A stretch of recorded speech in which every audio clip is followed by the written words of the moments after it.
Bonjour et bienvenue à ce que Christ a fait pour moi, dévotion. La dévotion d'aujourd'hui s'intitule « Les paroles qui déclenchent le miracle ». Et avant d'entrer dans le sujet en lui-même, j'aimerais vous inviter de partager cette vidéo, de liker, de partager et de permettre à plusieurs personnes de pouvoir le voir et d'être bénis. Alors, comme je disais, le titre du message aujourd'hui, c'est « Les paroles qui déclenchent le miracle ». Dieu est un Dieu de miracles. Il y a tellement de bénédictions, de miracles à sa disposition qu'il veut donner à ses enfants. Et il y a quelque chose, il y a des paroles qui déclenchent ces miracles-là. Et j'aimerais, au travers d'une histoire connue d'une simple femme, vous partager et vous inviter à apprendre et à proclamer des paroles qui déclenchent les miracles de Dieu dans nos vies. Alors, mon texte se trouve dans Marc, le chapitre 7, à partir du verset 24. Il s'agit de Jésus qui va se reposer. Et la Bible dit comme ça, Marc 7, à partir du verset 24. Jésus étant parti de là, s'en alla dans le territoire de Tyr et de Sidon. Il entra dans une maison désirant que personne ne le sût.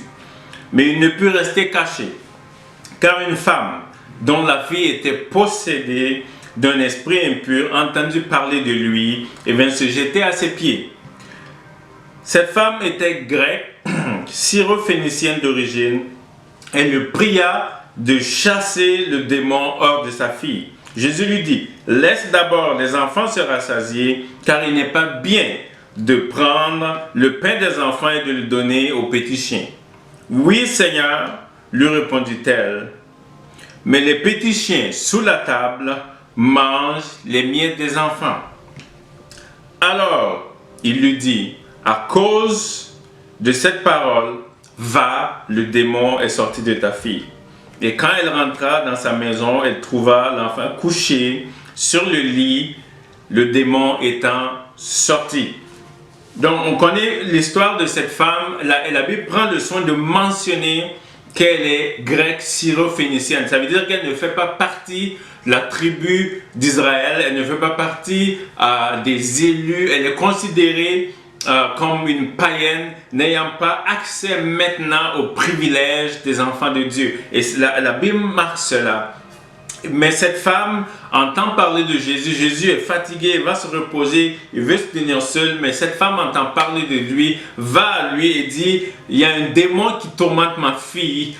Fais quelque chose, j'ai besoin d'un miracle de ta part parce que la situation devient impossible. Et Jésus, à première vue, lui sort une parole qui paraît un peu bizarre. Il lui dit, il n'est pas bon de prendre le pain des enfants et de le donner aux petits chiens. Et littéralement, il est en train de lui dire, ces miracles-là, ma présence-là, pour le moment, est réservée aux brebis d'Israël. Pour le moment, je suis venu pour le peuple d'Israël et vous, en étant pas de ce peuple-là, vous n'avez pas encore, le moment n'est pas encore venu pour que vous ayez accès à ces choses-là. Et la femme va déclarer une parole qui révolutionne le Nouveau Testament et qui va toucher le cœur de Jésus. Il dit, oui, je sais que ces choses-là ne sont pas réservées à nous, mais je comprends aussi que la bénédiction qui vient au travers du peuple d'Israël va un jour affecter les non-juifs, va un jour affecter l'humanité. Et je viens comme précurseur de tous ces gens qui viennent et te dire que j'ai besoin de ce miracle. Et Jésus regarde cette femme étonnée et lui dit,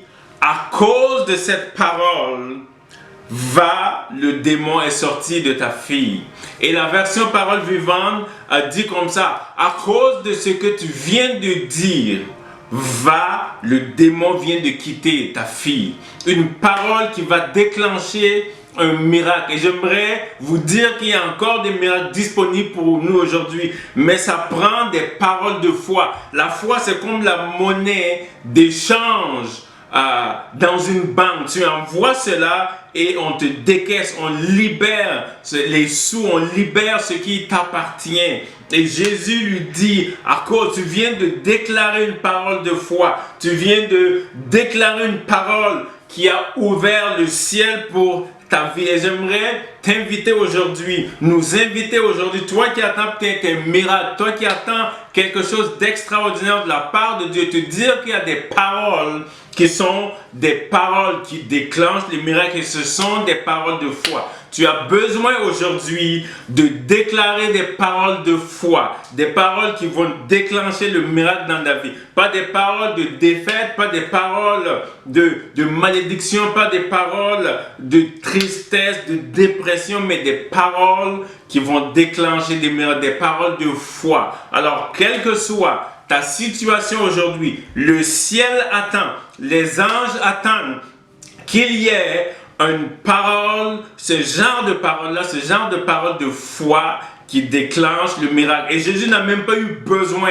d'aller chez cette femme. Jésus n'a même pas eu besoin de dire « je chasse le démon ». La parole déclarée, il y a eu quelque chose qui a résonné dans le ciel et la main de Dieu s'est posée sur cette fille et le démon est parti. Et je veux croire que alors que tu déclares ces paroles de foi, ces paroles qui sont attendues du ciel, ces situations qui t'embarrassent, ces situations qui sont des défis pour lesquels tu attends un miracle, vont partir aujourd'hui dans le nom de Jésus. Alors je t'invite maintenant, alors que tu écoutes ces paroles, à commencer à déclarer des paroles de foi, des paroles qui déclenchent le miracle. Et je prie au nom de Jésus que le miraculeux soit ton partage, que le miraculeux ne soit pas quelque chose d'occasionnel, mais quelque chose de régulier, ton partage de tous les jours dans le nom de Jésus.